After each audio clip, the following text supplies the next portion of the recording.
The mountains of eastern Kentucky don't forgive mistakes, they just wait. It is November, it is night, and somewhere above 4,000 feet, in a hollow that doesn't appear on any map worth printing, a girl is walking with a wet boot and a dying flashlight and $43 to her name. The trees close in, the temperature drops. Her left foot stopped feeling the cold 20 minutes ago, which is not relief, which is the opposite of relief. Then she sees it, 40 yards up the slope, half buried in hemlock shadow, a straight line, walls meeting at a right angle, man-made geometry where no man has been in 56 years. She stands still. The wind cuts through the hollow. She moves toward it anyway. Inside, on the grate of a cold iron stove, placed there deliberately by hands that have been still for decades, a single curl of birch bark is waiting, as if someone knew she was coming. She was 19 years old and she had been asked to leave. Not asked exactly. There was a note on the kitchen table, next to the salt shaker her mother had bought at a church sale in 2009, the one with the painted bluebird on it that Doreen had never once used but also never thrown away. The note said, "We need to talk about next steps," which everyone who has ever been handed a note like that knows is not about next steps at all. It is about one step, out the door, and don't come back. No family left, no savings, just $43 in the pocket of a coat that had belonged to her father, then her mother, then nobody, and then her, a bus ticket, a canvas bag that had gone soft at the corners from years of being used for everything except what it was designed for, and a name, Vesper Gould, that nobody in Letcher County, Kentucky would remember a year from now. Nobody except one person, and that person had been dead for 56 years, but we'll get to that. The bus left Whitesburg at 6 in the morning. Vesper was the only passenger going all the way to the end. She knew this because she asked the driver, not because she wanted to make conversation, but because she needed to know if stopping early was an option. It wasn't. Once you buy a ticket to the end of the line in Pike County in November, you are committed to the end of the line in Pike County in November. That's just arithmetic. She sat in the second to last seat, window side, watched the mountains come and go in the gray morning light the way they do in eastern Kentucky, not dramatic, not postcard, just present, enormous and patient and completely indifferent to whatever you've got going on. She had $43. She had the coat. She had a folding knife with the handle worn smooth on the grip side. She had half a sleeve of crackers she'd taken from Doreen's pantry because she needed food and she was done asking permission for things. She had a piece of paper she'd torn from the bulletin board outside the Pike County Courthouse 3 weeks earlier, the week she'd driven Doreen to her dentist appointment in Pikeville and had 20 minutes to kill. Property notice, unclaimed, Appalachian foothills, cabin structure approximately 14 by 16, history of tax delinquency, current balance, owed $311, no utilities, access via unmarked trail off Route 460 extension, approximately 3.8 miles from Belfry town limits. She'd read it twice, folded it, put it in the coat pocket. She hadn't known why, not yet. And she had one more thing, small, easy to miss. A hair clip, bronze-colored, shaped like a leaf, the kind of leaf you can't quite identify. Could be oak, could be maple, just generically leaf-shaped, the way something is when it's made to suggest a thing without committing to being that thing exactly. Her father had pressed it into her coat pocket on a Tuesday morning in March when she was 11 years old. He didn't say anything when he did it. He just put his hand in her coat pocket, left the clip there, and then went to put his boots on by the back door because he was going to work. And that's what you do. You put your boots on and you go. He didn't come home that afternoon or the next day or any day after that. Vesper had been wearing the clip in her hair every day since, which is 8 years of every day, which is a long time to wear something without thinking about it, and also a long time to think about it constantly, depending on the day. Today, she was not thinking about it. She was watching Pike County go past the window, and she was not thinking about anything at all, because sometimes the only way to get from 1 hour to the next is to stop thinking and just watch the mountains go by. The bus driver called out Belfry at 7:30. She was the only one who stood up. Belfry is a town the way a Tuesday in February is a day. Technically accurate, not what you'd put in a brochure.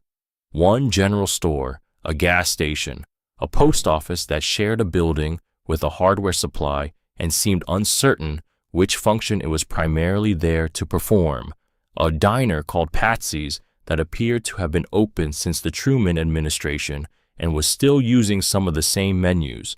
Vesper stood on the gravel shoulder of Route 460 with her canvas bag and watched the bus pull away and thought, okay, just that. Okay, not a good okay, not a brave okay, just the okay of a person who has arrived somewhere and must now deal with being there. She went to the general store because it was the nearest building with lights on. The woman behind the counter was somewhere in her mid-70s, round face, gray hair pinned back in the specific way that women who have been pinning their hair back for 50 years develop not a style, exactly just a solution that became permanent through repetition. She was pricing a stack of canned goods with a red sticker gun.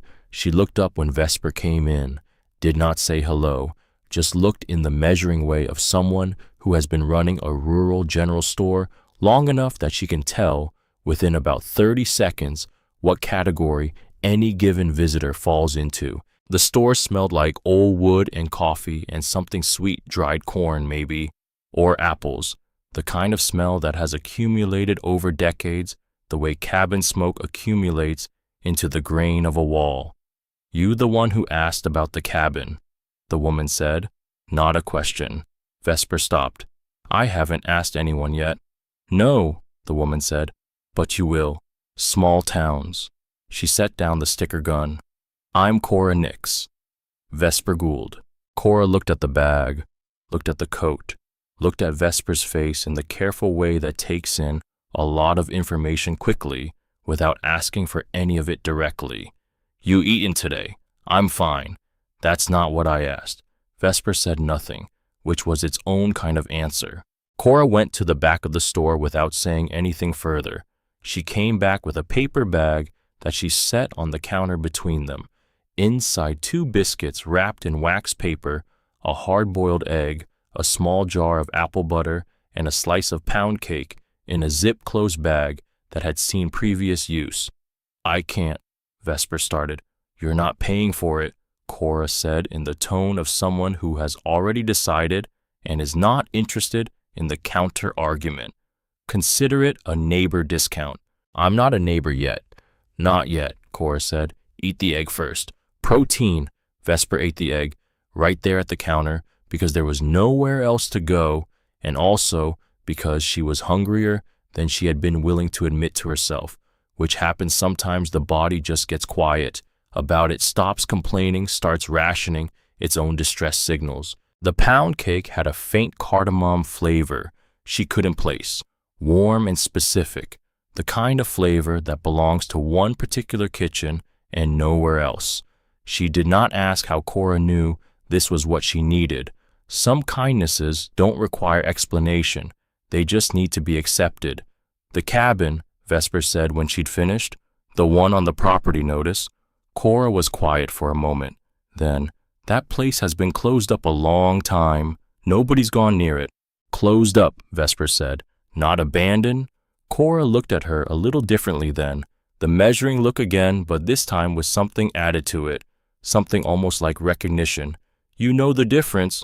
I'm starting to. Trail goes up from the end of Quarry Road, Cora said. 3.8 miles. It's not marked. There's a cairn at the start. 3 stones stacked. Somebody built it a long time ago, and the deer season hunters have been knocking it over, and somebody else has been building it back for at least 30 years. It'll be rebuilt. Follow the creek until it bends north, then take the ridgeline. A pause. You have boots. Vesper looked down at her feet. The boots were her father's originally, resoled twice. Not waterproof, not anymore, but solid in the way that things made to last, sometimes last past the point where they technically should. Yes, she said. Cora looked at the boots, looked at the coat, looked at the sky through the storefront window, which was the color of old pewter and getting darker in the northwest. Storm's coming tonight, she said. Temperature's dropping fast. I know. You should wait until morning.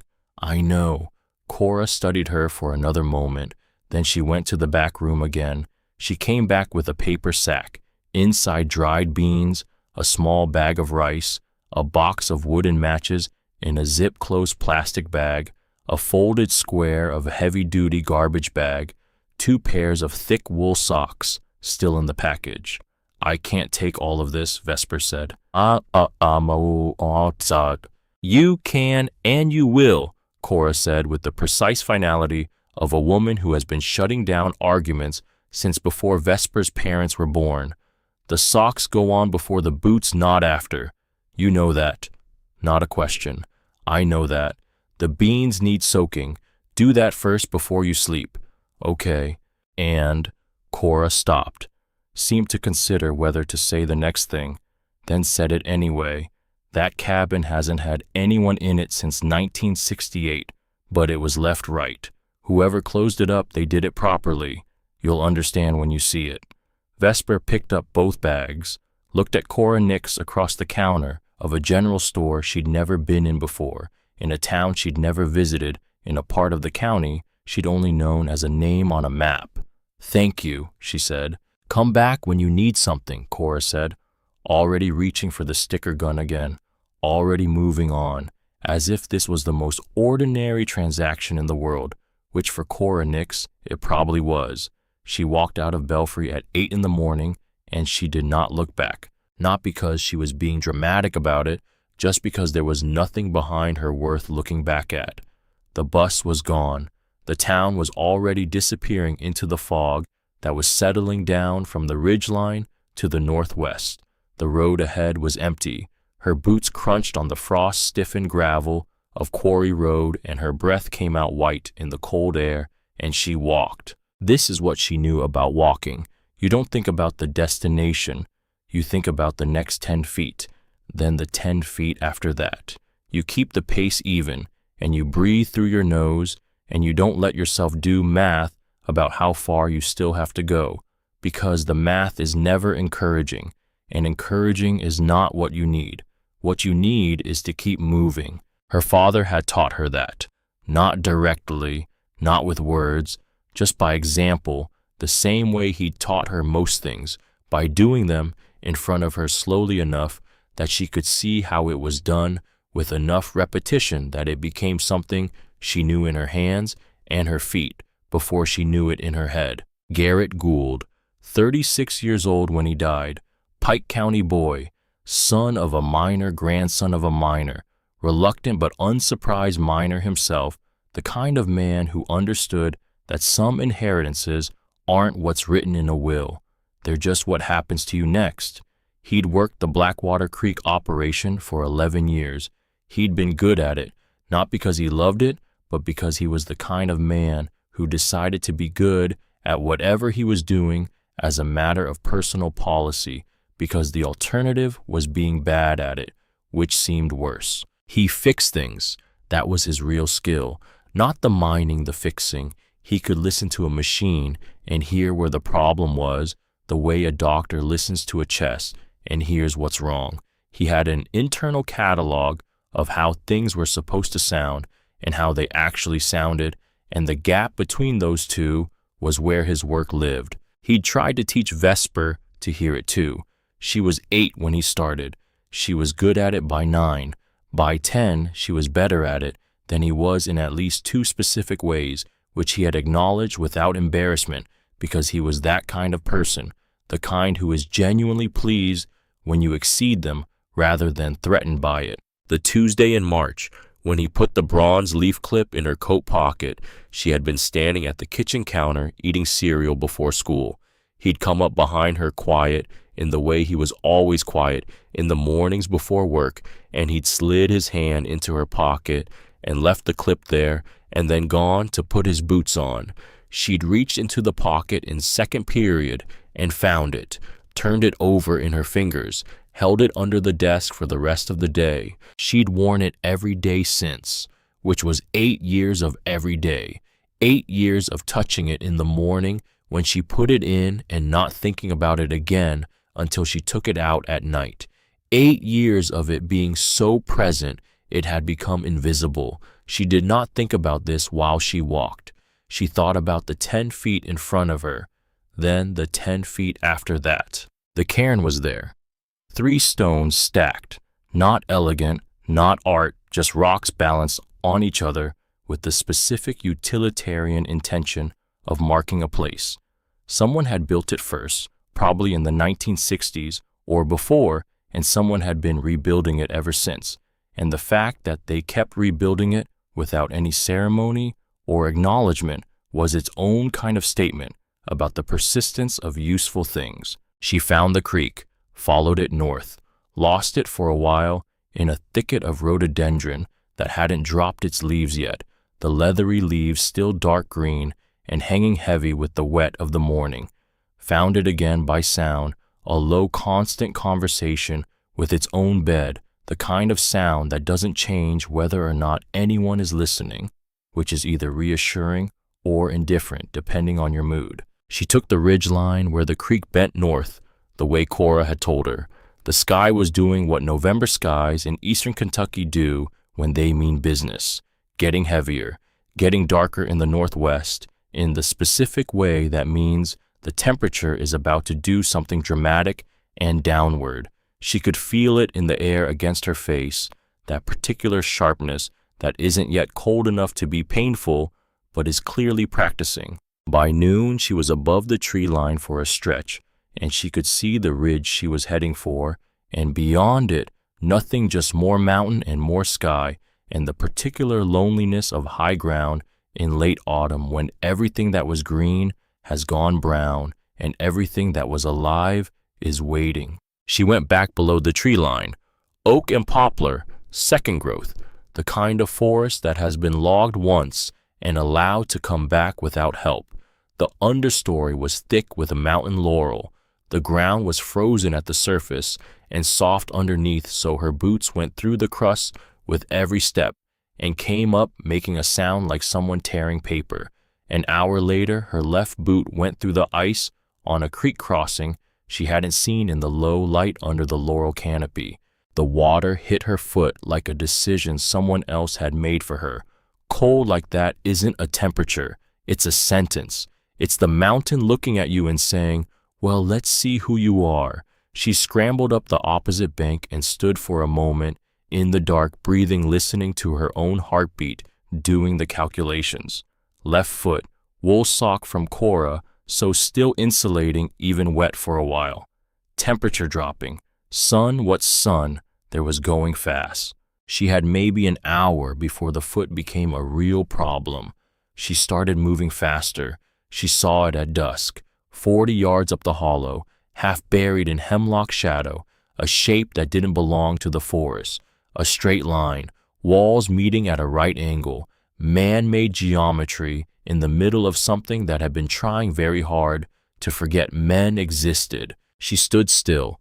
The wind cut through the hollow from the north. Her left foot had gone from pain to a quieter, more dangerous state of not feeling very much at all. Then she moved toward it, because when the mountain offers you something in the dark, you don't stop to ask questions. You move toward it and you sort out the details later. The cabin was smaller than it had looked from across the hollow.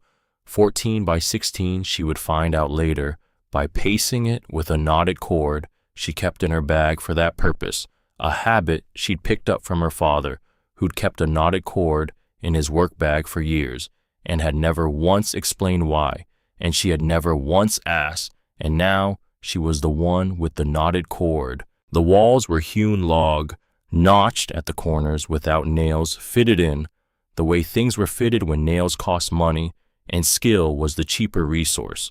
The roof had a pitch to it and tin sheeting that was holding mostly one section near the east eave had peeled back slightly and was letting in a thin strip of sky, but the rest was solid. The door was plank hemlock, 2 inches hung on iron pintles, a wooden latch on the outside, no padlock. She stood in front of it, left foot not feeling much, wind at her back, the particular kind of a silence that fills a hollow after the wind drops and before it picks up again, heavy waiting. She thought about what might be inside, bear, porcupine, rot that had eaten through the floor and would drop her the moment she stepped in. Then her foot stopped feeling the cold entirely. She lifted the latch. The smell that came out was not rot. It was old wood. It was wood smoke, so deep in the grain, it had become part of the grain. Something faintly animal mouse, probably somewhere in the corner, and underneath all of that, something almost sweet. Dried herbs, cedar, the smell of a place that had been lived in hard and then left with care. She got her flashlight out of her jacket pocket, small but bright. The beam swept the interior.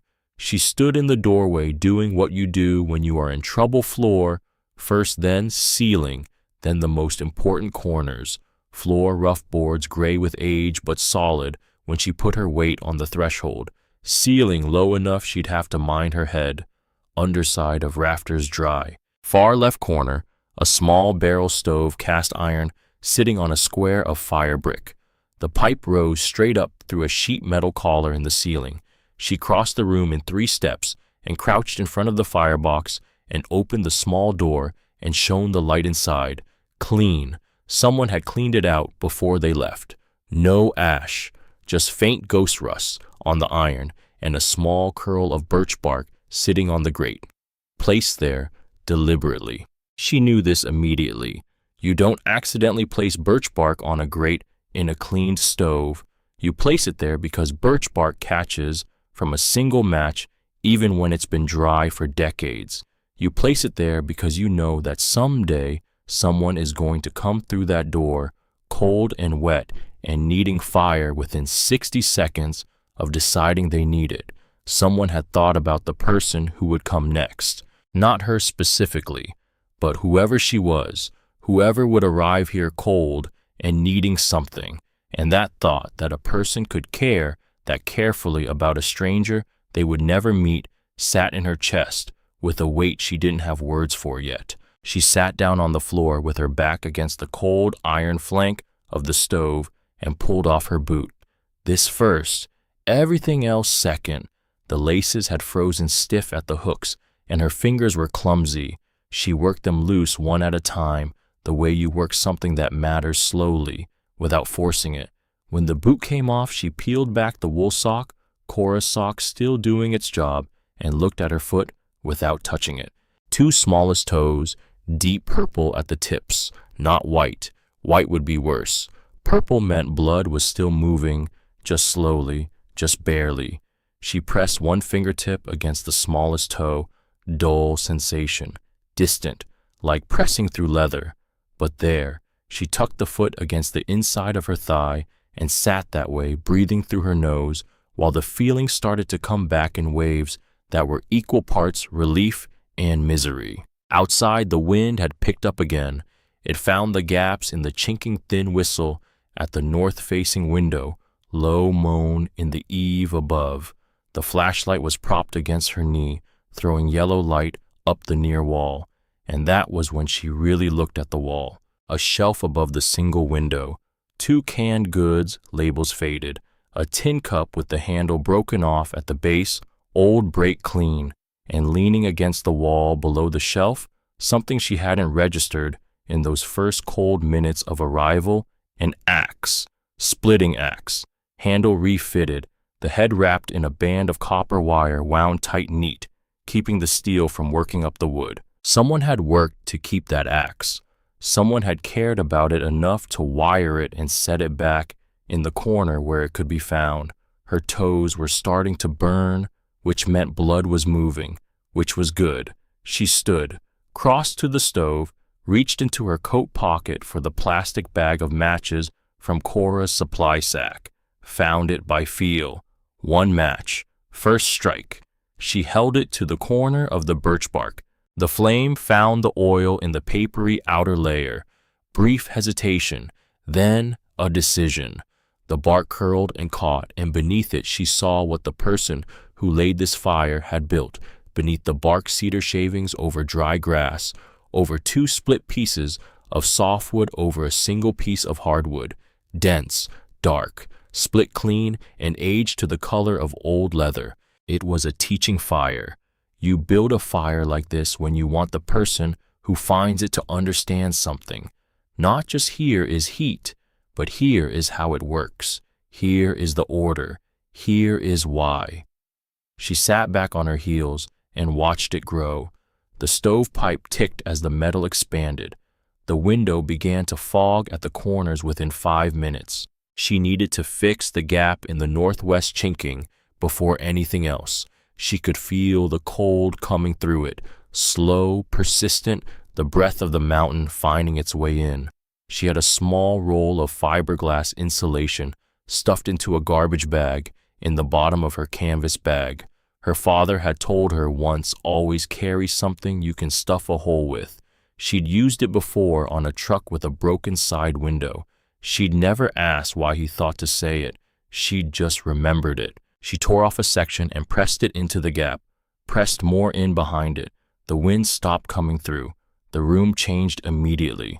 Not warm, not yet, but still. A room that isn't leaking air will hold whatever heat you put into it. That's just physics. That's just the most basic, true thing about shelter. The fire was drawing well now, not the crackling of movies, a low, steady pull, almost like breathing, like the stove was alive and doing what it was designed to do. She turned back to the shelf. 3 glass jars with lids, contents unclear in the firelight, a tin coffee can, a folded piece of cloth, and at the far left end of the shelf, leaning against the log wall, at a slight angle, a notebook. Not a spiral notebook, not a composition book, something older, hard-bound, maybe 6 inches by 9. The cover a dark greenish-brown that might once have been black. The spine cracked, a strip of leather wound around it twice and tied in a half-hitch. The knot a person uses when they expect to untie it again themselves. She didn't move toward it yet. There was a thing the cold did to your judgment when you'd been outside long enough. Made you impatient, made you want to grab and open and use. She had learned to wait out that impulse. The fire needed tending first. The gap in the floor planks near the door needed checking. She'd felt it give slightly when she crossed the threshold, not rot, but loose. The wet boot needed to come off completely and be set near enough to the stove to dry, but not close enough to scorch. She had learned that distinction the hard way. In a different winter, a boot with a scorched sole is worse than a wet one. She worked methodically, stacked the few split pieces of wood from the small box beside the stove onto the fire, the way you bank a fire when you need it to last through the night. Not all at once, not for show, but measured, because you are going to need this fire for hours and possibly days, and you don't spend your resources in the first 10 minutes. Pulled both gloves off, draped them over the back of the wooden chair that stood against the south wall, the single piece of furniture besides the rope spring bunk along the east wall, and a small table she hadn't noticed in the first sweep because it was pushed into the shadow under the shelf. Sat on the edge of the bunk, tested it. The rope sagged, but didn't give. The thin ticking mattress stuffed with something that had compressed to about 2 inches held, a folded blanket on top, dark gray wool, moth-eaten along one edge. This room, this small specific room, it pushed back. That's the thing about a lived-in space not visited lived-in. Visited spaces have a passive emptiness to them. You can feel the absence of regular human use, the way you feel silence differently in a room that's never had music versus a room where music used to play every day. This room pushed back. It had shape, weight, history that wasn't finished yet, just paused. Her hands were warming now. The burning sensation, the body arguing with itself about temperature, had moved through its worst phase and was settling towards something almost normal. She flexed her fingers, worked the circulation in her toes one at a time. Then she stood, crossed to the shelf, lifted the notebook carefully with both hands. Heavier than it looked. The leather was dry under her fingers, almost chalky with cold. She worked the half-hitch loose slowly. The strip came free. She set it on the shelf beside the jar. The cover was dark brown, worn lighter along the spine and at the corners from the ghost of a hand that had gripped it many times in many years. She opened it to the first page. The handwriting was small and vertical, written with a pencil kept very sharp, not the loose cursive of hurry, but the script of someone who had decided that what they were writing deserved to be legible to someone other than themselves. That choice to write clearly, to write for a future reader, told her something before she read a single word. October 9th, 1959. My name is Hattie Langwell. I came here alone. I intend to stay.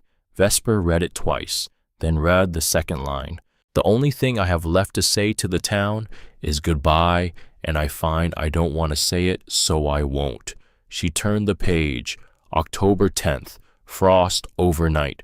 The stove drew clean on first light. Found the axe where I left it. Still sharp. The creek runs clear. This is a good place to think. A good place to think. She said it out loud, quietly, just to hear how it landed. It landed the same way it had on the page. She turned another page, and another. The writing continued small and careful and steady, a record of days, practical and spare, occasionally something sharper cutting through the practical. An observation, a line that wasn't about the weather or the stove or the water level in the creek, but about something else. The kind of line a woman writes when she is alone on a mountain and has no one to tell things to except the page. A town that knew you as a wife has no room for you as yourself. I did not understand this until I left. I understand it completely now. Vesper stopped on that one, held the notebook open to that page. The fire behind her was throwing warmth across her back now. The room was 30, maybe 35 degrees, not warm but survivable. Better than outside where the temperature had dropped 10 degrees in the last hour and was still dropping. She looked at the room again, the swept floor, the birch bark that had waited on that grate since 1968, 56 years for someone to come through the door and need it.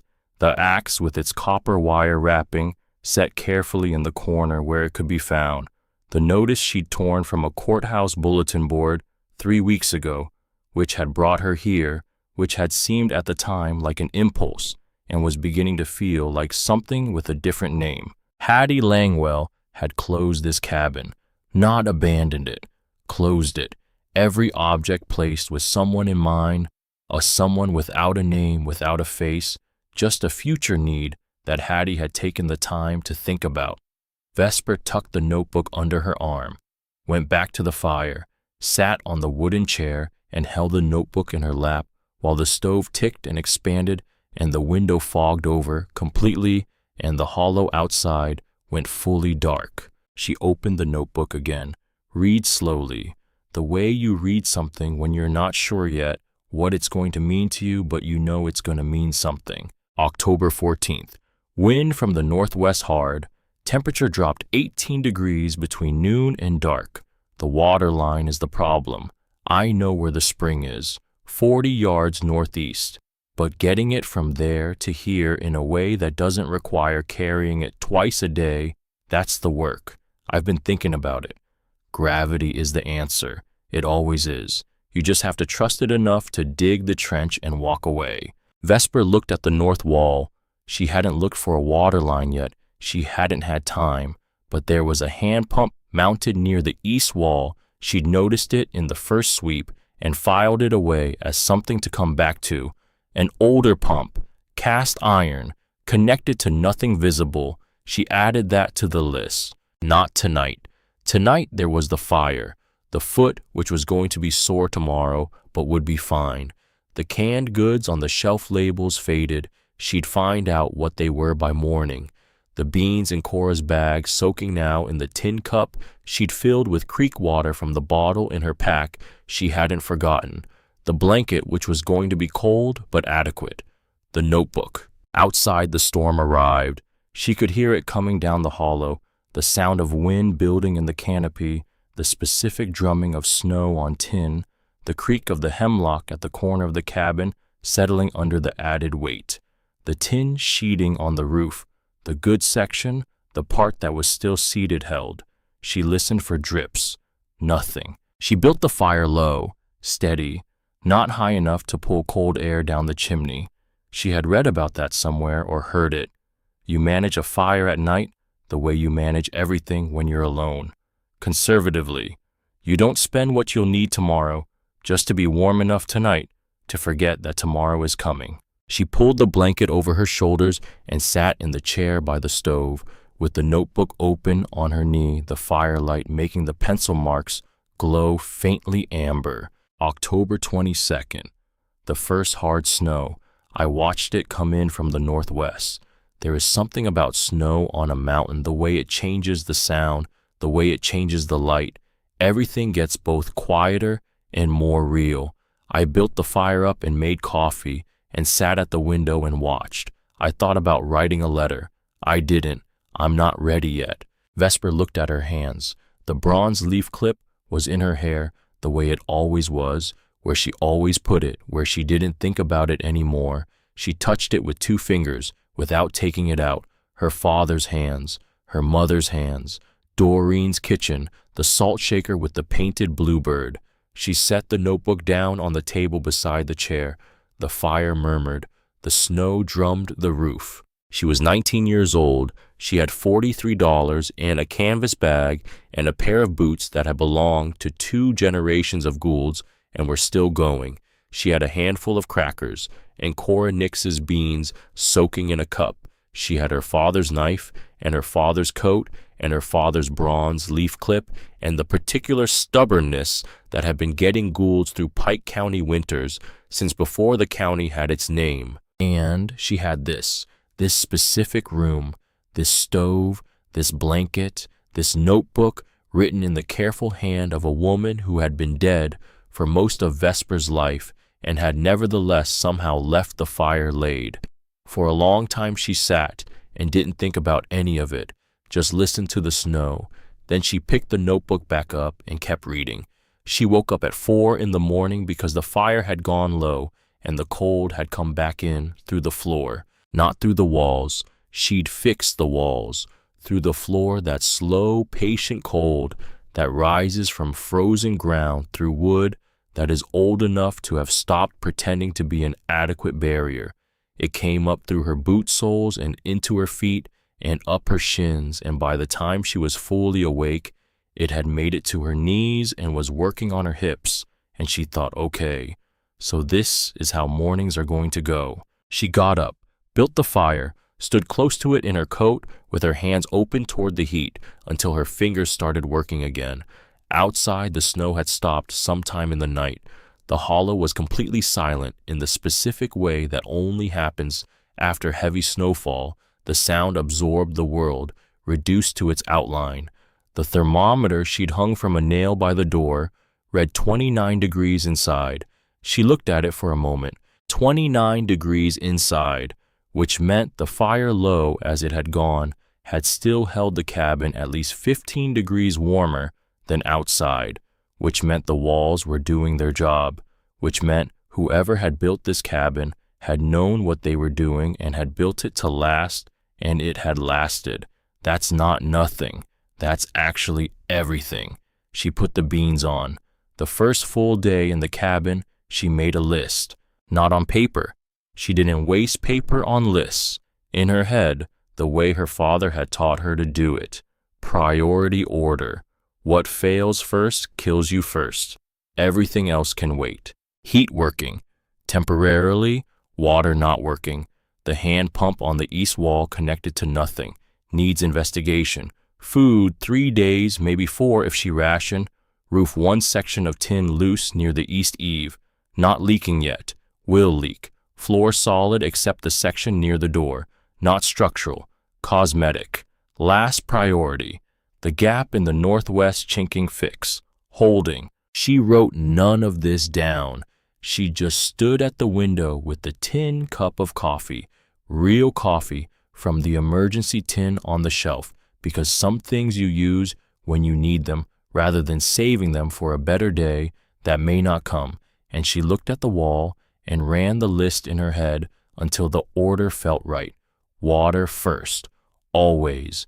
She went outside. The snow was 8 inches on the level ground and deeper in the drifts along the north side of the cabin where it had come off the roof overnight. The sky was the color of old bone. The temperature was somewhere around 15 degrees and falling. She found the hand pump on the east wall, cast iron old still solid, in its mounting bracket. She traced the pipe stubs from the pump outward. They went into the ground about 8 feet from the foundation. She dug down with the spade she'd found hanging inside the cabin door, the kind of spade that has been doing its job for so long it no longer has a manufacturer's mark, just a shape and a weight that feel right in the hand. The pipes went down, then east, then they stopped, broke off clean, or not clean bent, first then broken, bent at a specific angle. The break was old, the metal rusted at the fracture, but the bend wasn't rust, the bend was force. Something or someone had gotten down in this dirt and bent this pipe until it broke. Vesper crouched beside the hole she dug and looked at it for a long time. Not frost heave. Frost heave doesn't bend pipe at a 45-degree angle and leave the rest of the line intact. Frost heave is gradual. It shifts things. It doesn't aim. This was aimed. She stayed crouched in the cold for longer than was practical, because this was the kind of discovery that changes the shape of things. She had arrived here thinking empty cabin, unclaimed property, old pipes broken from years of freezing and thawing, the ordinary decay of an ordinary abandoned place. Except it wasn't abandoned, it was closed, and now the pipes were broken on purpose, and she had not until this exact moment asked herself, why would someone want this cabin to be unlivable? She filled the hole back in, went inside, made another cup of coffee, opened the notebook to the page she'd left it at. October 14th. The water line is the problem, she read standing up. The notebook was dated from October 9th, 1959. Hattie Langwell had arrived in autumn, the same as Vesper, and had spent the first 2 weeks of her first season solving the same problems in the same order: heat, water, roof, food. Hattie wrote about the water problem across 4 pages. Her first attempt running a line directly from the creek had failed when it froze at the joint. Her second attempt had solved the joint problem, but created a new one. The intake was too shallow, and in February, frost heave had cracked it. She'd rebuilt it the following summer, with the intake buried 18 inches, down packed in gravel capped with a flat stone. The stone is still at the edge of the pool. You'll know it because it's the flattest one. It looks placed because it is. Vesper looked up from the notebook. Then she put on her coat and her boots and went out to find the spring, 40 yards northeast. Hattie had said follow the sound, not the path, which was a thing a person said when they knew both existed and had opinions about which one was more reliable. There was no path. There was under the snow the ghost of a path, the slight depression of a line, walked many times over many years, visible now only as a change in the texture of the snow surface.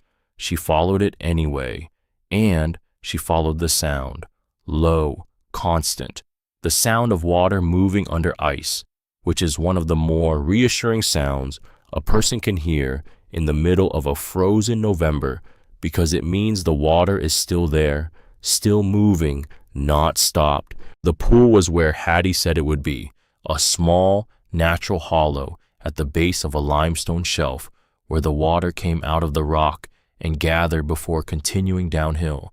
The surface was iced over at the edges, but open at the center, dark and clear, and at the edge of the pool, half buried in leaf mat and snow, a flat stone, approximately 18 by 24 inches, gray limestone, place not deposited. The angles were too deliberate for something that had arrived by chance. Vesper brushed the snow off with her gloved hand, stood there looking at it. Hattie had put this stone here in 1960, probably after the frost heave had destroyed her first attempt. She had dug down, packed the gravel, set the intake, and placed the stone over it as protection. And then she had walked back to the cabin, and then she had lived here for 8 more years. And then she had closed the cabin and left, and the stone had stayed. 60 years, give or take. Winters and springs, and the specific indifference of a mountain that does not care how long anything has been sitting in its soil. The stone had stayed right here, exactly where Hattie had put it, because that's the other thing about objects that are placed with care. They tend to stay placed. Vesper stood there in the cold for another minute. She wasn't sure why she wasn't moving. Maybe because she was doing the math. 60 years, this stone, this pool, this specific 40 yards northeast of the cabin, and the math had a weight to it she wasn't ready to carry yet. Then her feet got cold, and she went back inside. The stove was a problem she hadn't identified until the 3rd day, not the stove itself. The stove was fine. The stove was in fact excellent cast iron holds, heat the way certain people hold grudges, which is to say thoroughly and for a long time after the source is gone. But the pipe collar on the roof where the stovepipe punched through the tin, that was a problem. She'd seen it from outside when she'd done her first exterior inspection.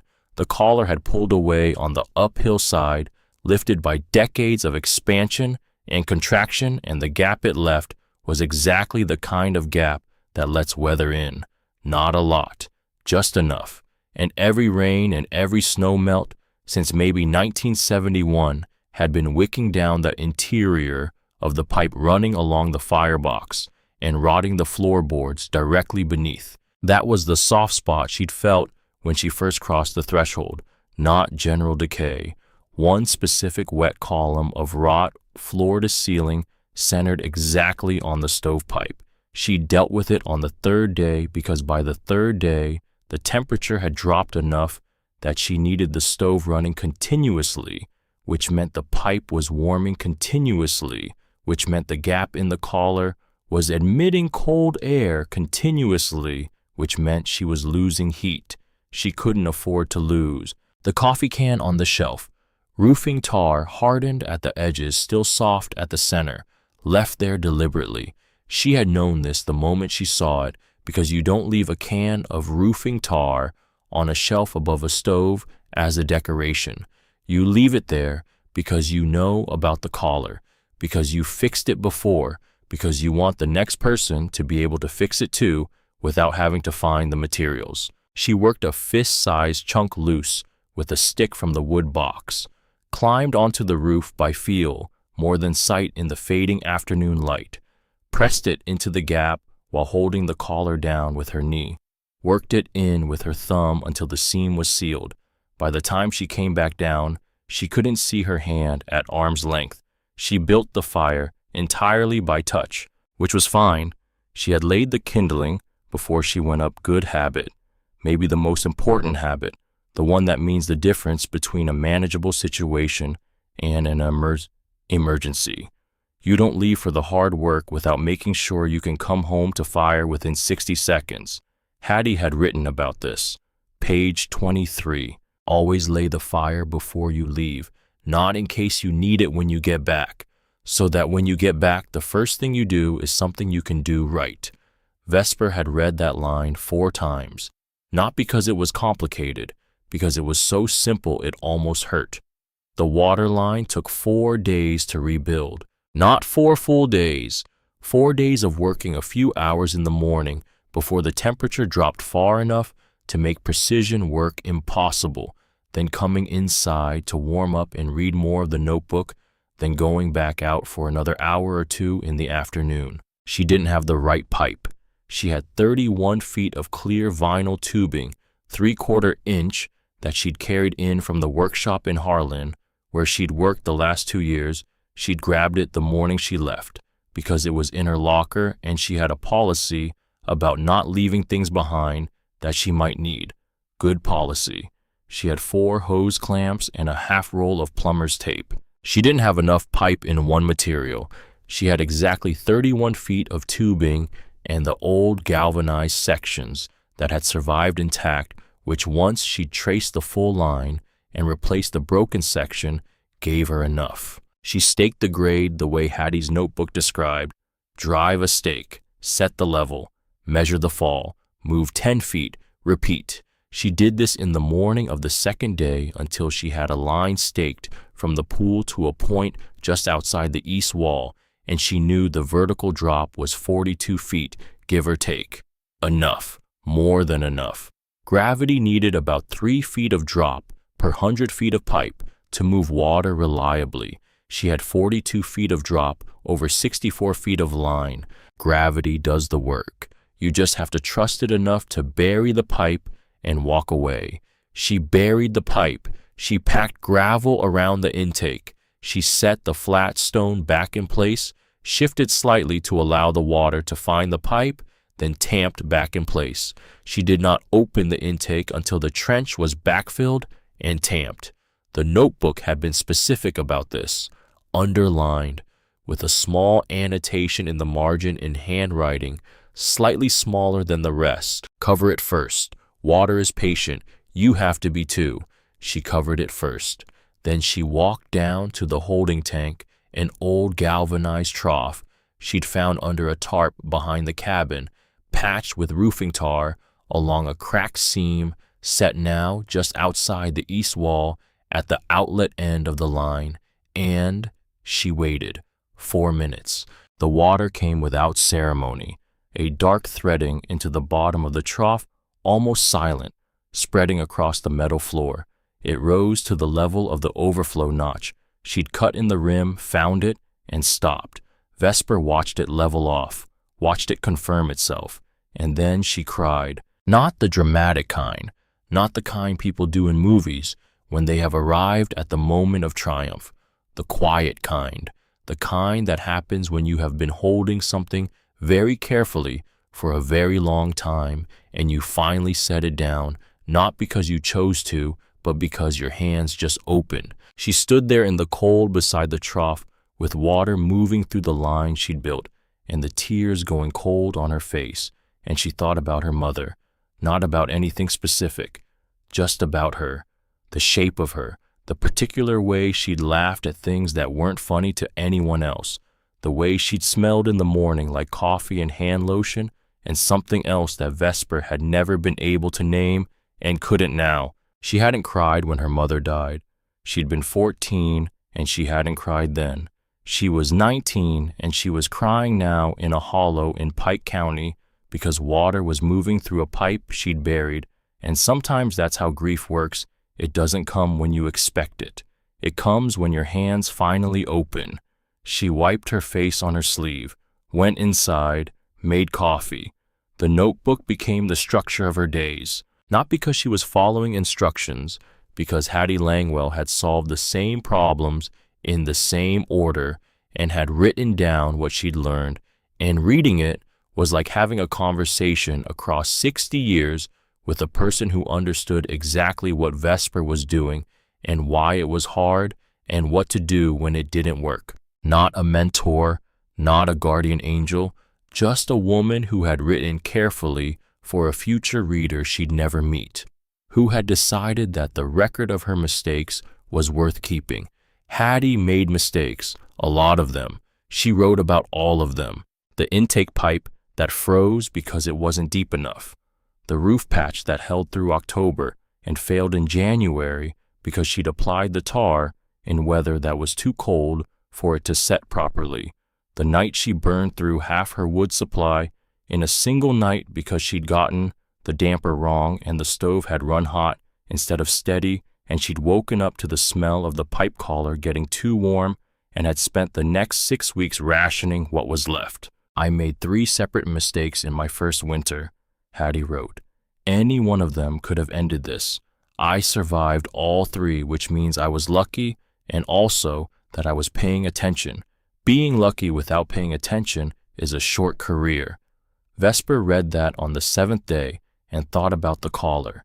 The tar she'd found exactly where she needed it, the pipe she'd happened to bring, the wool socks from Cora's counter, lucky, and paying attention. She kept reading. On the 12th day, she found the photograph. She hadn't meant to find it. She was turning pages she'd been reading forward chronologically, but she'd gotten to the end of the first season and started the second and somehow lost track of the sequence, and when she flipped back to find her place, she felt the pages catch slightly, something between them. She held the notebook up to the light, a photograph, tucked so carefully between 2 pages that it had pressed flat over the years, become almost part of the paper. She worked it free slowly. It was small, maybe 3 by 4 inches, black and white but browning now at the edges. A woman standing in front of the cabin. Summer, no snow, the leaves full, the light coming from the left, in the late afternoon way. She was facing the camera directly, not posed exactly, but not caught off guard. She had simply turned toward the camera and stood there, arms at her sides, the way a person stands when they are being looked at and have nothing to hide. Middle age, 50s maybe, solid build, hair pinned back simply, expression not smiling, not serious, just present. The expression of a person who is not performing for the camera because they don't see any reason to. On the back in pencil, IF 1963, not HL, not Hattie Langwell. IF.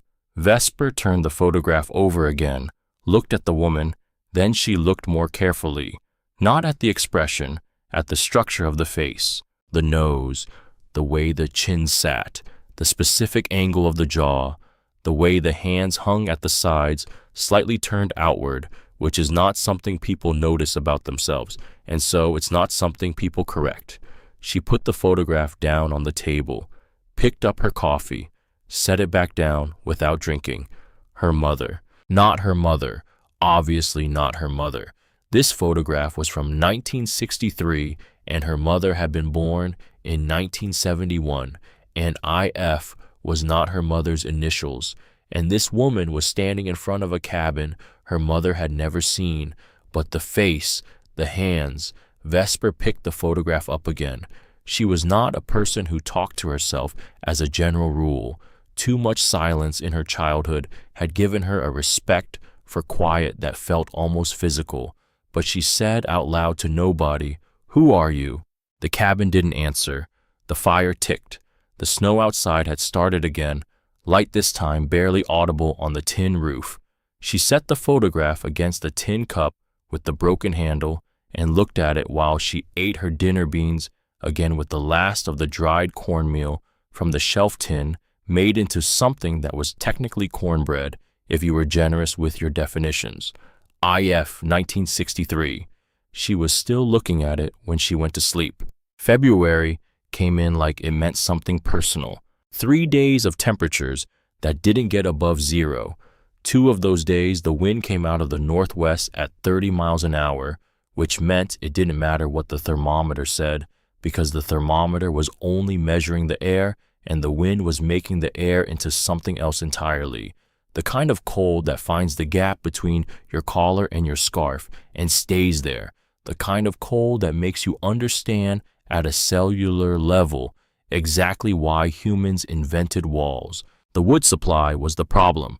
She had a half cord stacked along the south wall of the cabin. She had told herself in November that a half cord would get her to March. She had done the math pounds of wood BTUs, hours of fire degrees, of temperature differential between inside and outside.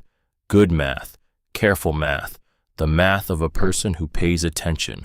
The math had not accounted for 3 days of 0 with 30-mile-an-hour wind. On the second day of the cold snap, she sat down on the floor with her back against the wall, not near the stove she was conserving, and did the math again. The answer was not good. She had maybe 8 days of wood at her current burn rate. The storm was supposed to break in 2 days, which left 6 days of normal weather, and then the wood would be gone, and it was still February, and there was a lot of February left. She could cut more. There was deadfall everywhere she'd been scouting since October, marking the best pieces. But cutting wood with cold hands in frozen ground was slow work, and the axe good as it was needed work to do work on frozen wood, and frozen wood did not care how much she needed it. She sat on the floor. She looked at the fire, low, steady, the minimum required. She had been alone for 3 months. Not lonely, she'd been reading enough of Hattie's notebook to understand that distinction now, to feel it in her body rather than just her mind. Solitude was a room you chose to be in. Loneliness was a room you'd been locked into without a key. She was in the first kind of room. It had taken some getting used to. It had also, somewhere around week 6, started to feel like her natural state.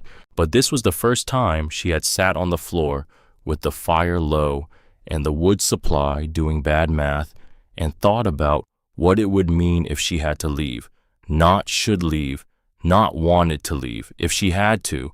She thought about Belfry, the bus stop, the $43 she'd arrived with, reduced now to $22 because she'd been down to Cora's twice for supplies and had paid for what she could, even when Cora tried to add things to the bag without ringing them up.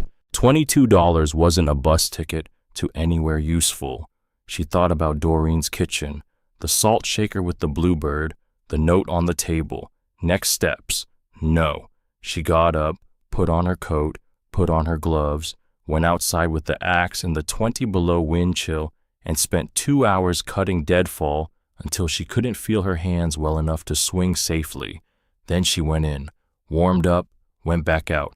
2 more hours. She cut enough to last a week. Then she came in and fell asleep in the chair with her coat on and her boots on and her gloves still on her hands because she didn't have the energy to take them off. And she slept for 11 hours. And when she woke up, the fire was still going and the wood was still stacked and the storm was still blowing, and she thought, good, okay, good. The storm broke on the 3rd day like they said it would. The temperature climbed to 18 degrees, which felt almost warm. The sun came out in the late afternoon, low and thin, but real actual sun, and the snow on the tin roof started to drip, and the hollow filled with the sound of dripping. She went outside and stood in it, just stood there, face up, eyes closed. 18 degrees with sun on it is not warm by any reasonable standard, but it is warmer than the day before, and sometimes that's all you need, not warmth, just more than what you had. She went back inside, built the fire up, made coffee, with the last of the good grounds, the emergency tin finally empty, sat in the chair with the notebook open on her knee. She had reached November of 1965, Hattie's 7th winter. The handwriting was the same small, careful pencil, kept sharp, but something in it had changed. Not the penmanship, the tone. 7 years of the same careful documentation of the same practical problems, and then in the middle of a November entry that had started about the water line, a sentence that appeared with no preparation. I have written to my daughter 22 times since coming here. I have not sent a single letter. Vesper stopped, read it again, 22 times, 7 years. I write in October every year when the cold makes me think about warmth, which makes me think about her. I write everything I would say if I could say it. Then I fold the letter and put it in the coffee can and keep going. Vesper looked at the coffee can on the shelf, the one she'd used to store her matches. She had assumed it was empty when she moved the matches in. She had not looked carefully. She had not thought to look. She crossed to the shelf, lifted the can, heavier than it should be. She opened it. Letters, folded, yellowed, at least 15 of them, maybe more folded and stacked with the same neatness as everything else Hattie had left. She did not open them. They were not hers to open. They were Hattie's private words to a daughter she had never sent them to which meant they were private in a way that death didn't revoke. Some things belonged to the person who wrote them, regardless of whether that person was still alive to care. She put the lid back on the can. She went back to the chair, read the next line.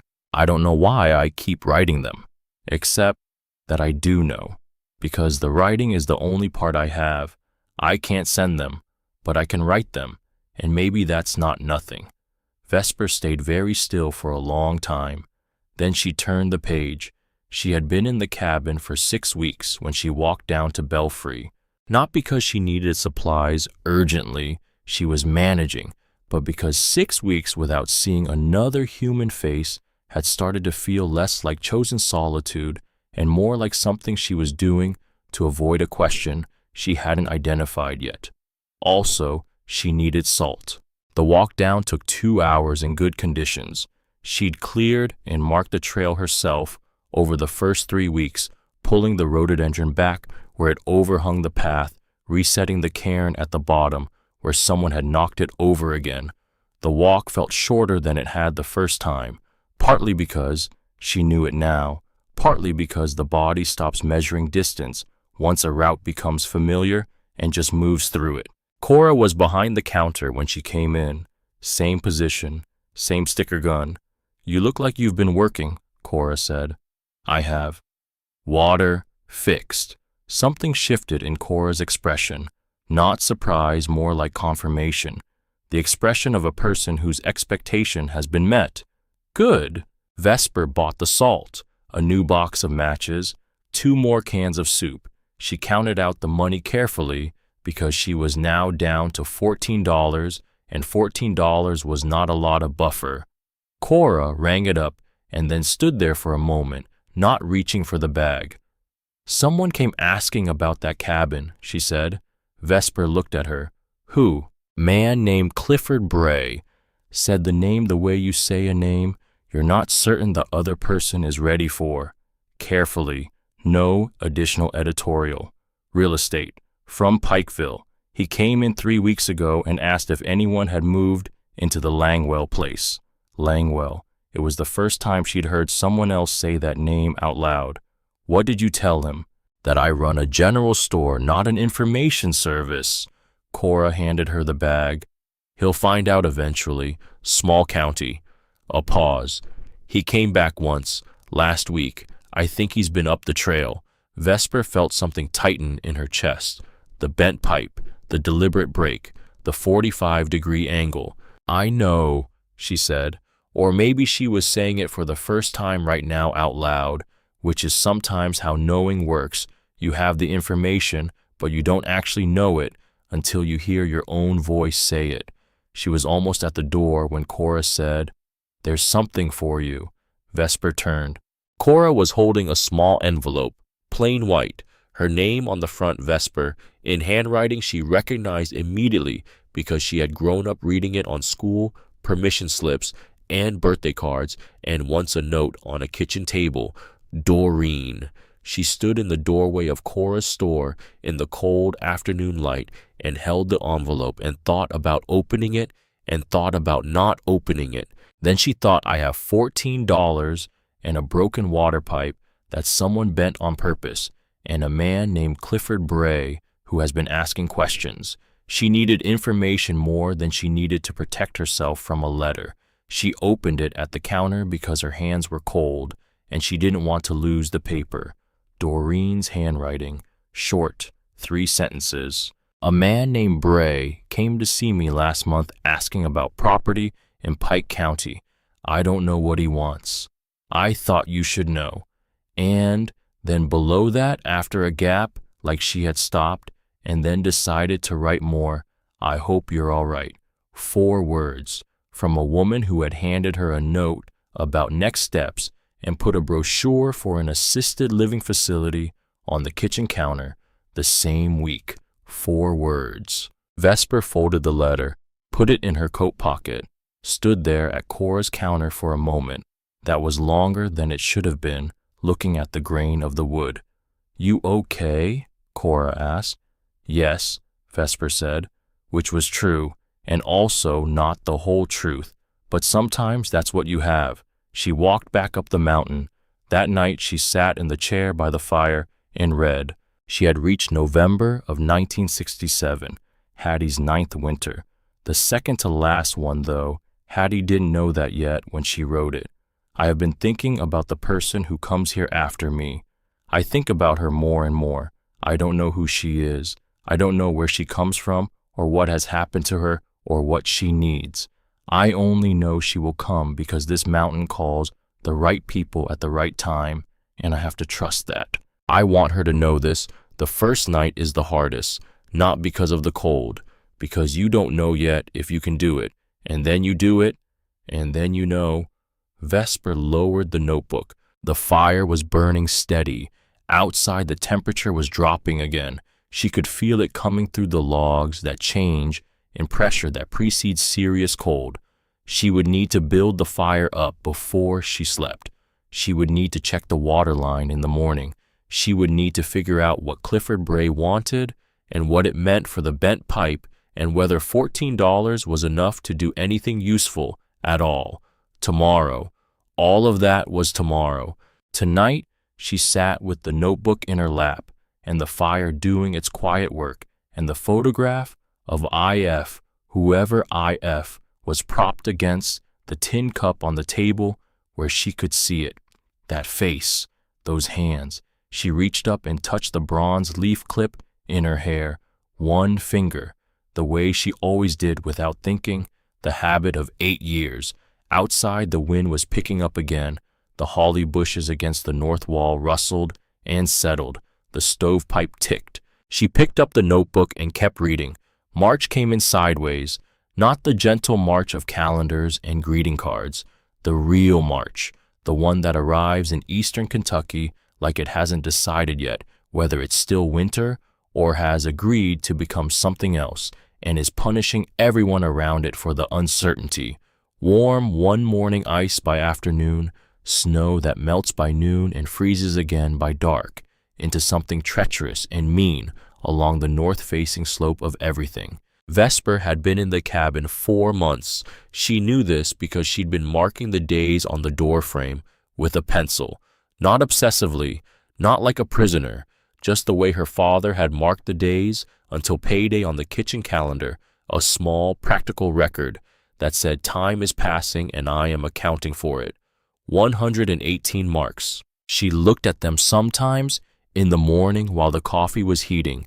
118 days since Belfry, since Cora's counter, since the bus, since the note on Doreen's kitchen table next to the Bluebird salt shaker. 118 days in which she had fixed the roof collar, rebuilt the water line, repaired the northwest chinking, stacked 4 additional cords of deadfall wood along the south wall, patched the loose floor section near the door with a piece of hardwood she'd found in the eave storage cut to fit pegged rather than nailed because she didn't have nails, and she had found a satisfying solution to almost every problem this cabin had presented her with, using only what the cabin and the mountain had already provided, which was she was starting to understand the point, not the survival, not the fixing, the understanding that the resources were already here, that they had always been here, that the person before her had thought carefully about what the next person would need and had left it in exactly the right place. She made coffee, looked at the 118 marks. Then she looked at the photograph of IF still propped against the tin cup, still unresolved, still watching her with that direct, unperforming gaze. 4 months, and she still didn't know who IF was. Today she decided she was going to find out. The walk down to Belfry felt different in March than it had in November or February. Not easier exactly. The trail was still rough, still unmarked, except by her own repeated use of it, still requiring attention at the creek crossing, where the ice was soft at the edges and treacherous underfoot. But familiar. The body had learned it. Her feet knew where to step without consulting her brain first, which is a particular kind of knowledge, not intellectual, not something you can explain, just the accumulated record of 100 crossings stored somewhere below thought. She was down in under 2 hours, a record. Cora was at the counter. Of course she was. Vesper was beginning to think Cora was always at the counter, that the store was simply an extension of the woman, that if you came in at 3 in the morning, you would find Cora Nix behind the register with her sticker gun evaluating you. "Spring," Cora said when Vesper came in. "Almost." "Close enough." Cora looked at her. The full assessment head to toe, the kind that took about 4 seconds and arrived at conclusions that would take most people 40 minutes of conversation to reach. "You look different." "Different how?" "Like you're staying." Vesper thought about that. "I'm staying." "Good." Cora reached under the counter and set a paper sack on the surface. "Adeline Vass called this morning. Said she heard you were the one up in the Langwell place." Vesper went still. "Who is Adeline Vass?" "Oldest woman in Belfry who's still got all her faculties." Cora said this without irony, as simple fact. "She's 76. She knew Hattie Langwell." A pause, which was not actually a pause, which was the moment everything reorganized itself around a new center of gravity. "She wants to talk to you," Cora said, "if you're willing." Adeline Vass lived in a white frame house on the north end of Belfry's main road, set back from the road behind a row of bare-limbed apple trees that would be spectacular in May and were currently just structure, bones, the essential shape of things before the leaves came to soften everything. Vesper walked up the path and knocked. The woman who answered was small, not frail, small in the specific way of people who have been compact their entire lives and have the density of something long compressed. White hair, sharp eyes the color of creek water in summer green-gray and clear. She looked at Vesper with the direct appraisal of someone who had been looking at people for 76 years and had long since stopped being interested in anything but the truth of them. "You're the Gould girl," she said. "Yes, ma'am." "Come in. The coffee's already made." Inside smelled like wood smoke and old paper and something baking slow and warm from the back of the house. The living room had the careful tidiness of a person who lives alone and has arranged her space exactly to her own requirements with no concessions to anyone else's preferences. Books on every surface, a quilt on the armchair that had been mended so many times the mending had become its own pattern. Vesper sat on the edge of the sofa. Adeline sat in the armchair, set 2 cups of coffee on the table between them. Neither of them reached for their cups immediately. "How long did you know her?" Vesper asked. "Hattie," Adeline considered. "I was 12 when she first came to Belfry. Before the cabin, she came through here first, asking about land. My mother knew her from somewhere I never knew exactly where." A pause. She was a quiet woman, not unfriendly, just contained, like she'd made a decision about how much of herself she was going to give to any given day, and she was careful about exceeding it. Vesper thought about the notebook, the small vertical handwriting, the careful page after page of practical record-keeping with those occasional sharper lines cutting through, like a person who spent most of her energy on the work and let herself speak only when something needed saying badly enough. "She left a photograph," Vesper said, "in the notebook, initialed IF 1963, not her initials." Adeline was quiet for a moment. Then she set her coffee cup down very deliberately. "That would be Ida," she said. "Ida Foss. She was Hattie's—" A pause, the kind of pause that is choosing a word with care. Her particular friend. They'd known each other since before Hattie's husband died. Ida used to come up to the cabin for weeks at a time in the summers. She helped Hattie with the water line, actually the second attempt. She had more engineering sense than most men in this county, and she knew it, and she didn't apologize for it. Vesper looked at her hands. Ida Foss, IF 1963. "What happened to her?" Vesper asked. "She moved away in the late 60s. Somewhere south, I think. Tennessee, maybe, or Georgia. I lost track." Adeline picked up her coffee. She and Hattie wrote for a while after Hattie left the cabin. Then I suppose the letters stopped the way letters do. A small pause. That's the thing about people who love each other quietly. Nobody keeps their record. You have to find it yourself. Vesper thought about the coffee can, the folded letters never sent, the 22 attempts across 7 years to say something to a daughter who never received any of it. Hattie had a daughter, she said. Yes. Adeline's voice was careful now. She did. Did you know her? Not well. She left Belfry when she was very young, before Hattie went to the cabin actually. There was a difficulty. Another careful pause. People were less understanding then about certain things than they ought to have been. The daughter grew up elsewhere. Different name. A beat. I don't know what became of her. Vesper looked at the window. Bare apple trees.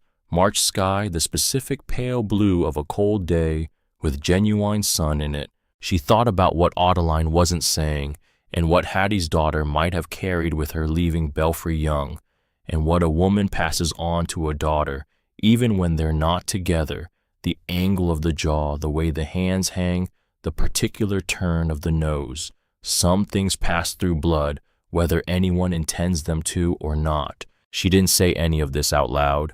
She wasn't ready to say it out loud yet. Maybe she'd never be ready. Maybe she'd just carry it the way Hattie had carried the unsent letters written folded kept. She was the kind of woman, Adeline said after a moment, who thought about people she'd never meet. That's rarer than it sounds. Most people, even good people, think about the people they know. Hattie thought about the ones who were coming. A pause. I used to think that was a kind of loneliness. Now, I think it was something else. What? Adeline considered. Faith, she said, in people she had no reason to trust yet. She found Peck Dunbar's property by following Cora's directions east on Route 460 past the Second Creek Bridge, left at the fence post with the orange cap on it, which turned out to be exactly as specific and exactly as sufficient as Cora had implied. The property was a working forge, small, functional, the kind of setup that a person builds over decades, not for show, but because they needed a low shed with the forge itself, a post-vice racks of tools organized with the precision of someone who has spent 50 years knowing where everything is, because the alternative is losing a hand. The man who came to the door was big in the way of people who have been doing physical work their entire lives, not bulk exactly, but density, thick hands, forearms that told a story. He was maybe 69, 70, hair gone fully white, eyes that assessed her without hostility and without particular warmth, just a neutral evaluation of a person who doesn't commit to anything before he has the information. You're the one up in Hattie's cabin, he said, not a question. Small county. Yes, Vesper said. He looked at her for a moment. Then he stepped back from the door. Come in.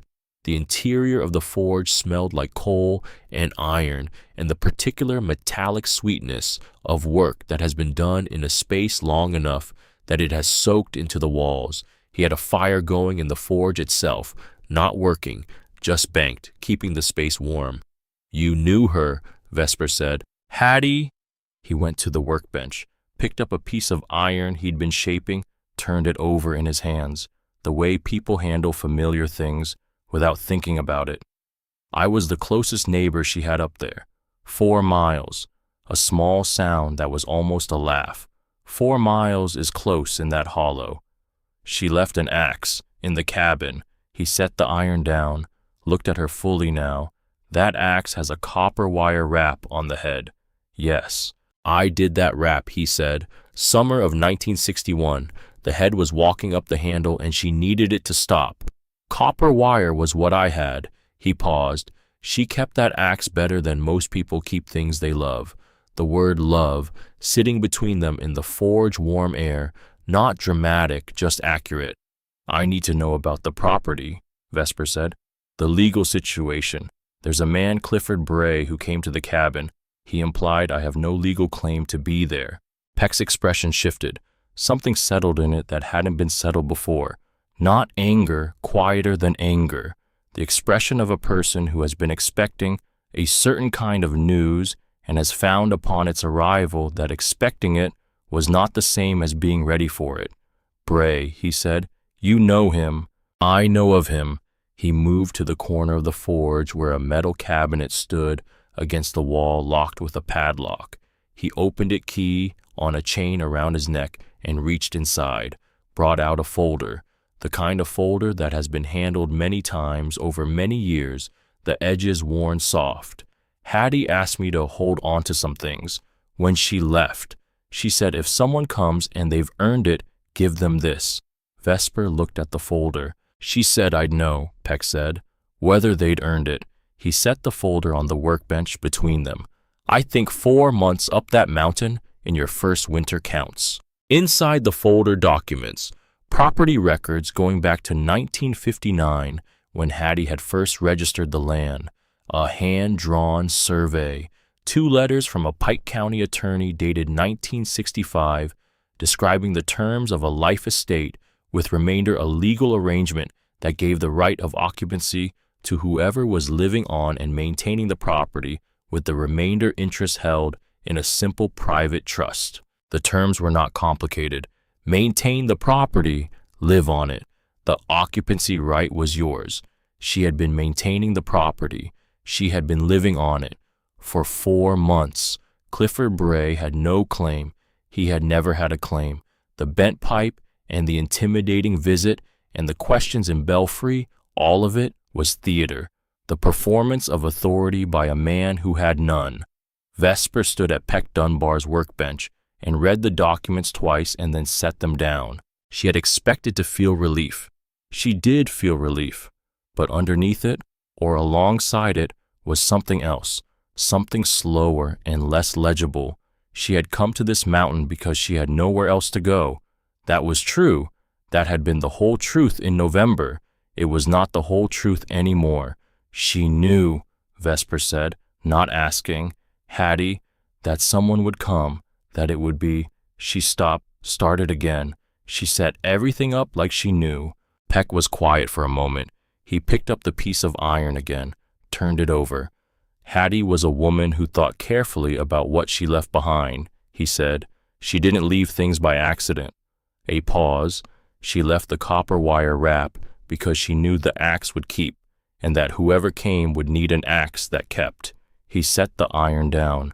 She left these documents with me because she knew someone might try to make trouble, and she wanted whoever came to have what they needed to fight back. He looked at Vesper directly, and she left the fire laid in that stove because she knew that the right person would arrive cold. The forge was warm, the banked fire breathing slow. She would be proud of you, Peck said, not because you fixed the pipe, not because you got the water running. A pause, the kind that earns what comes after it.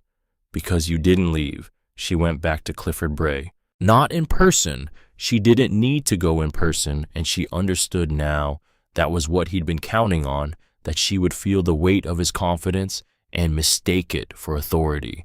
She went to the Pike County Courthouse instead, found the records office, sat across from a clerk named Denise, who had been processing property records for 22 years and had the demeanor of a person who had seen every possible variety of human confusion and was not going to be hurried through any of it. Vesper explained the situation, set the documents from Peck's folder on the counter. Denise reviewed them in the methodical way of a professional who does not perform thoroughness, but simply is thorough, page by page, cross-referencing with her own records, making small notes on a pad. The life estate is recorded, Denise said eventually. It's been on the books since 1965. Mr. Bray filed an inquiry about the property status 6 weeks ago. She looked up. He was informed of the existing encumbrance at that time. Vesper processed this. He already knew.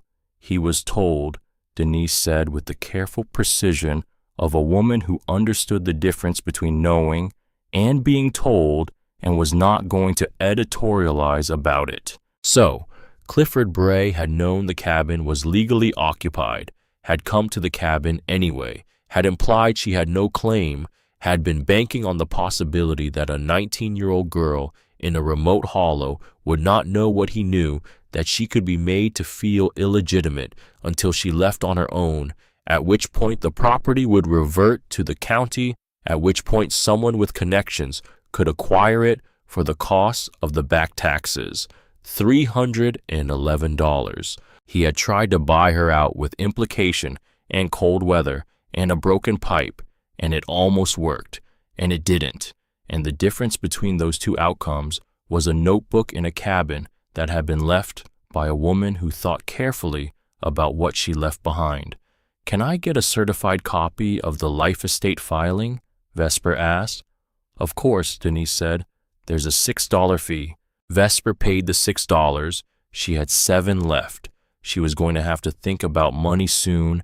In a way, she had been deferring because there had been more immediate problems. But not today.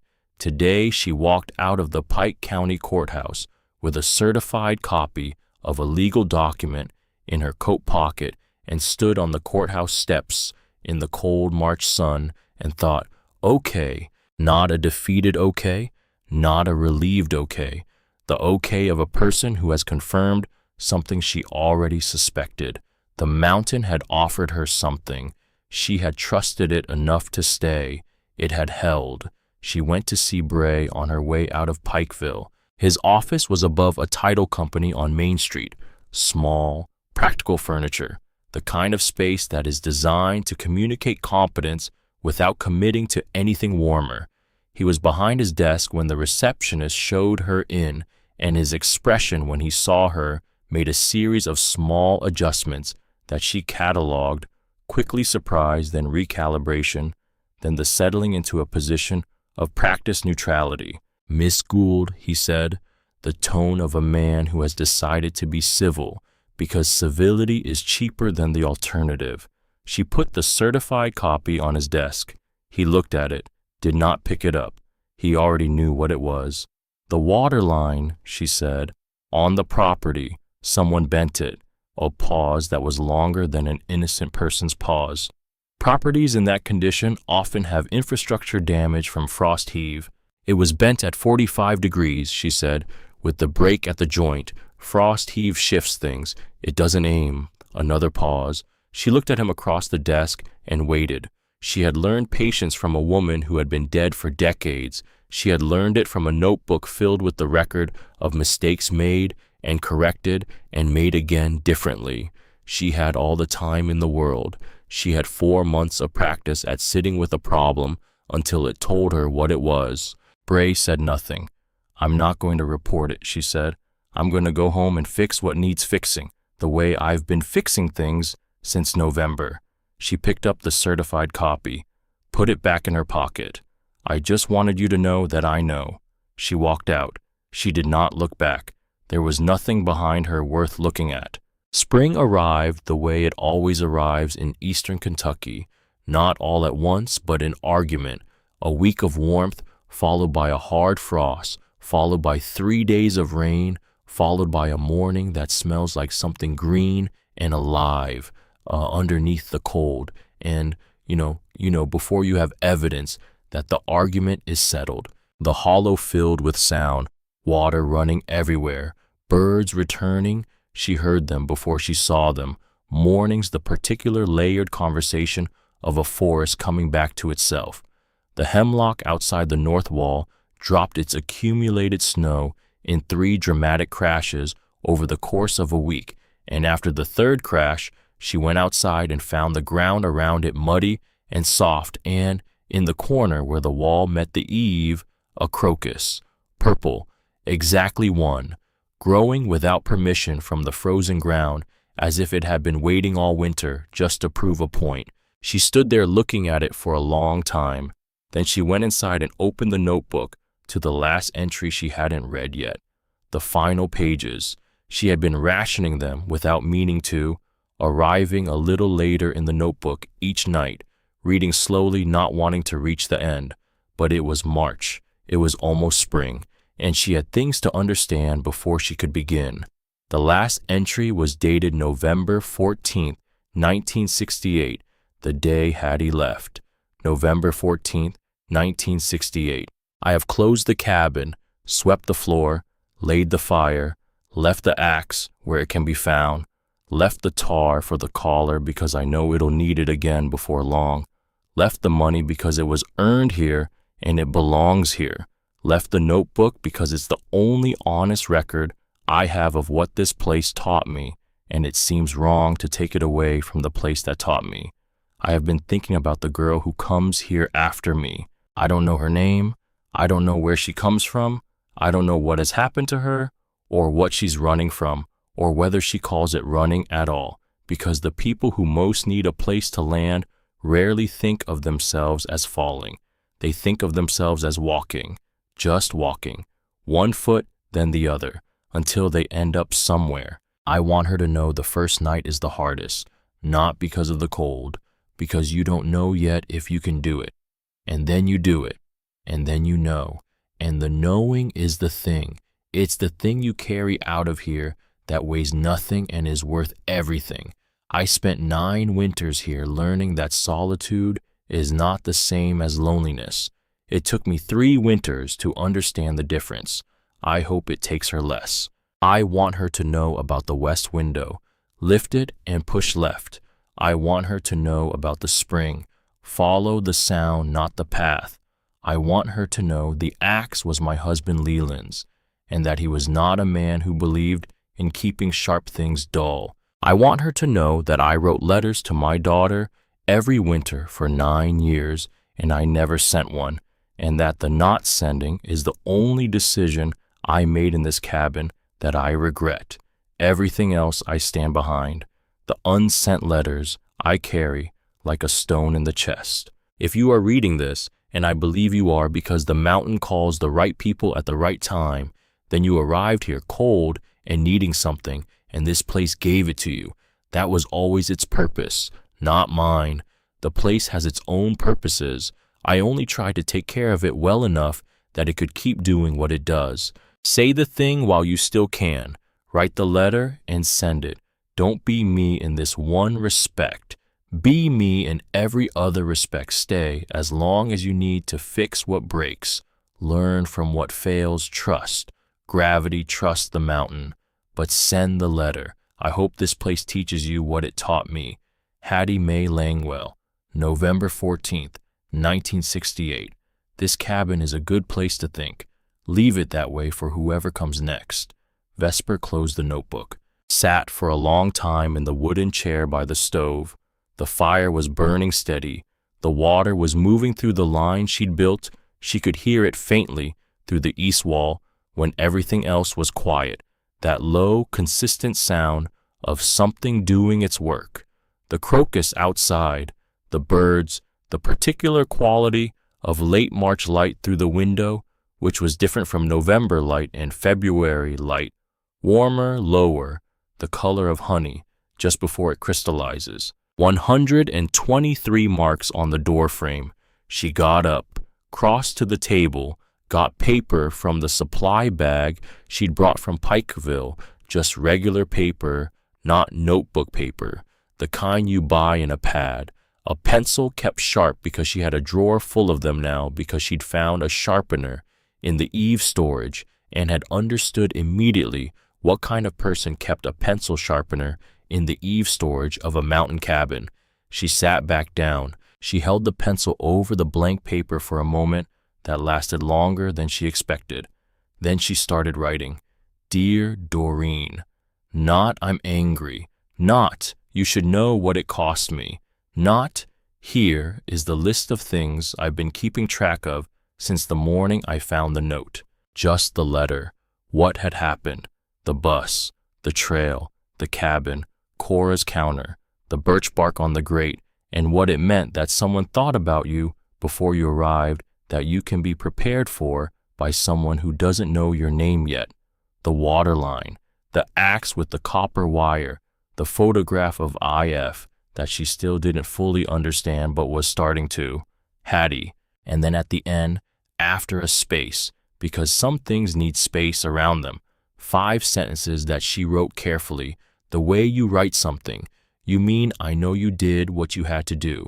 I know it wasn't about me, not really. I know the situation was impossible in ways I didn't understand at 14 and don't fully understand now. I'm okay. I wanted you to know that." She folded the letter, addressed the envelope from memory. Doreen's address, the house she'd lived in for 20 years, a house that Vesper knew the dimensions of in the dark and the sound of in the morning, and the particular way the third step on the stairs creaked, all of it stored somewhere below thought. She sealed the envelope. She put it in her coat pocket, and then she sat back in the chair and did not cry, not because she was holding it back, because there was nothing left to hold back, because 4 months in a hollow in Pike County with a dead woman's notebook had turned something inside her that had been wound very tight for a very long time, and it was not tight anymore, not loose, not collapsed, just released. The difference between something held in tension and something at rest. She walked to Belfry the next morning, mailed the letter at the post office, the one that shared a building with the hardware supply, and still seemed uncertain about its identity. She paid the stamp. She did not stand at the mailbox for a long time, working up the courage to let go. She just let go. The way you let go of something when you have finally decided that holding it is costing you more than releasing it. Then she went to Cora's. Cora was at the counter. Of course she was. "Letter," Vesper said, setting the receipt from the post office on the counter because she needed someone to know, not for validation, just as record, because things that are witnessed are more real than things that happen alone in the dark. Cora looked at the receipt, then at Vesper, one of those 4-second assessments. "Good," she said. That was all, which was exactly enough. She bought salt coffee, more pencils. She had $11 left after the stamp and the supplies, which was going to require a solution she didn't have yet. But spring was coming. The mountain had taught her a great deal about making things work with what was already there. And she was not the same person who had stepped off a bus in November with $43 and a folded piece of paper from a courthouse bulletin board. She was someone else now, someone still in the process of becoming, but she knew the shape of it. She could feel the outline.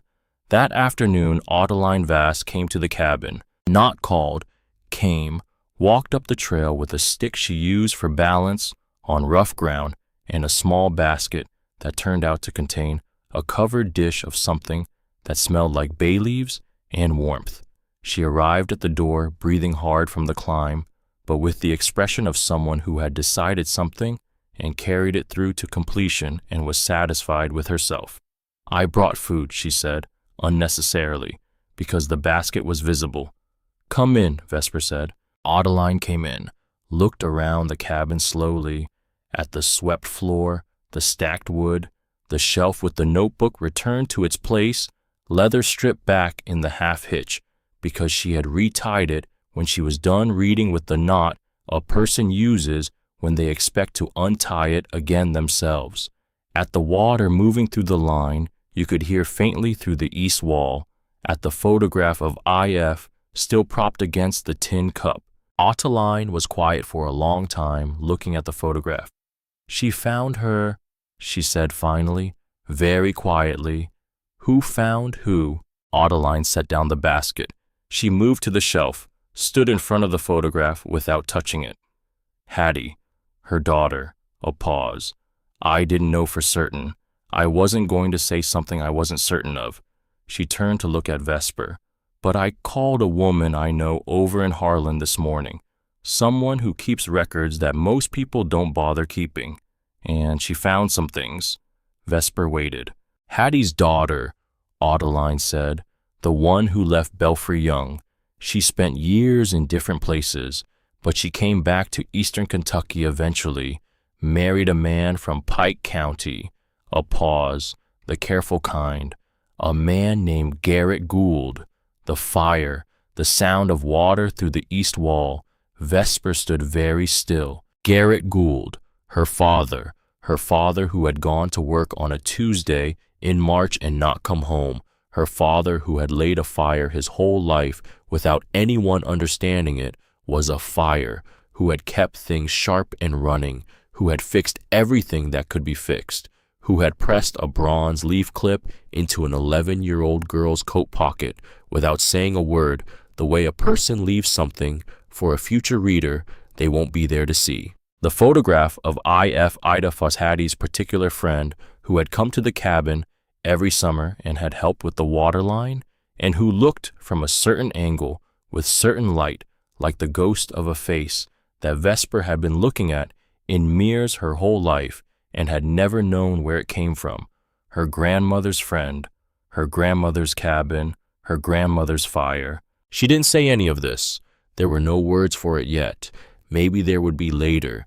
Maybe she'd write them the way Hattie had written everything small, careful for a future reader. Maybe she'd send them which Hattie hadn't been able to do and which Vesper was going to do differently if she could help it.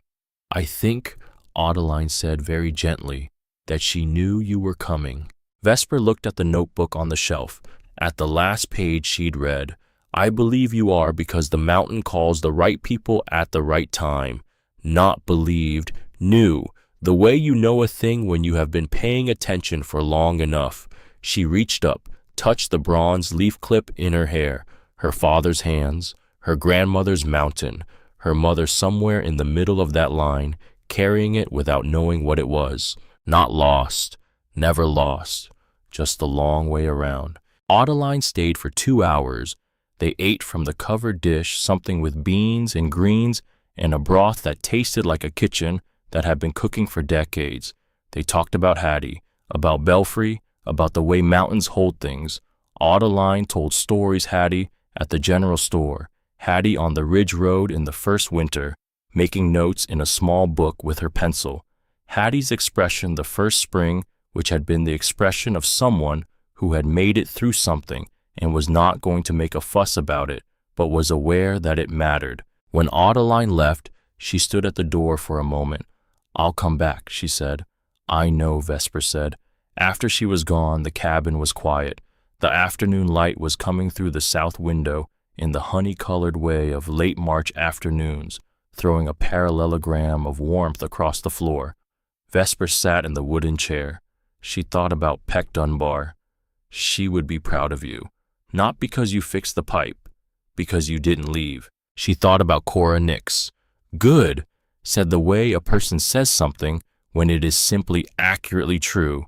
She thought about the birch bark on the grate, the first match, the curl of bark catching in under a second, the way Hattie had known it would, just fire within 60 seconds, just the basics, handled, just the thing that would get someone through the first night. She got up, crossed to the shelf, opened the new notebook, the plain hardbound one she'd bought in Pikeville, picked up the pencil, kept sharp, and she wrote in small vertical letters at the top of the first page, My name is Vesper Gould. I am 19 years old. I came here alone. I intend to stay. Then she set the pencil down, reached up, took the bronze leaf clip out of her hair, held it in her palm for a moment, small, bronze, a leaf that didn't commit to being any particular species of leaf, just generically, essentially leaf-shaped.